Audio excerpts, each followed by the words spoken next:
সিদ্দিক ভাই ছাড়া পাওয়াতে খারাপ হয়েছে নাকি? আমরা একসাথে টক শোতে তর্ক বিতর্ক বিভিন্ন কিছু করতাম। সিদ্দিক সাহেব কিন্তু বর্তমান যিনি প্রধানমন্ত্রী তাকে নিয়ে অনেক বাজে বাজে বক্তব্য দিয়েছিল। তো আমার কাছে অদ্ভুত লাগে এ কেমন সহনশীলতা, যাকে গালি দিচ্ছে সেই তার জামিন করে দিচ্ছে। তো এই ধারা অব্যাহত থাকুক, কিন্তু বিচার হওয়ার আগে যদি সবাইকে শাস্তি দিয়ে ফেলেন তাহলে তো খারাপ। একটা ব্যক্তিকে অভিযুক্ত করেছেন, সেই ব্যক্তি জেলে গেল, কি হবে? তার বিচার হবে, তাই না? তো বিচারে তো সেই ব্যক্তি নির্দোষ প্রমাণিত হইতে পারে কোনো একটা সময়। তাহলে বিচার হচ্ছে, বিচার হবে, এই অজুহাতে কোনো ব্যক্তিকে 2 বছর ধরে আটক রাখা, তারপরে যখন প্রমাণিত হবে ও এই ব্যক্তি কোনো করে না, এই ব্যক্তি কাউকে মানে নাই, তখন তার 2 বছর জীবন থেকে ফিরে দেবে কে? আমি কি কারো জামিনে খারাপ বলতে পারি বলেন যে সিদ্দিক সাহেবের জামিন দেওয়া ঠিক হয়নি?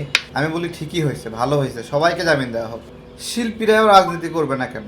সবাই যার যার রাজনৈতিক জায়গা থেকে রাজনৈতিক অধিকার, সেই রাজনৈতিক অধিকার বাস্তবায়ন করবে। তো শিল্পী হওয়ার কারণে যারা জেলে আছে তার মধ্যে অন্যতম মমতাজ সংসদে না হয় একটু গান গাইছে বা বক্তব্য দিছে, বিদ্যুৎ ফেরি করে নিয়ে বেড়াবে, এই জন্য কি তাকে বছরের পরে বছর জেলে রাখা যাবে বা রাখা উচিত?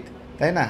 উনি তো একজন শিল্পী এবং খুব প্রান্তিক পর্যায় থেকে উঠে আসা শিল্পী। ওনার যে গান, যে আজকে বুকটা ফাইটে যায় গানটা বললে মনে হয় যে অড লাগে, কিন্তু এই গান শুনে অনেকের বুক আসলেই ফাইটে গেছে।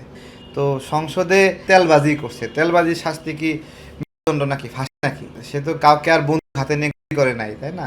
মমতাজ বা মমতাজের মতো আরও যারা শিল্পী আছে তাদের কাউকে, সেটা আসাদুজ্জামান নূর ভাই আছে শিল্পী, বাকের ভাই খ্যাত, ওনাকেও আটক রাখা কি ঠিক হচ্ছে? তার মতো কত এমপি জামিন নিয়ে বাইরে হয়ে চলে গেছে, দেশের বাইরে চলে গেছে, তাহলে ওনাকে কেন আটকায় রাখছে? শুধুমাত্র জনপ্রিয় বলে।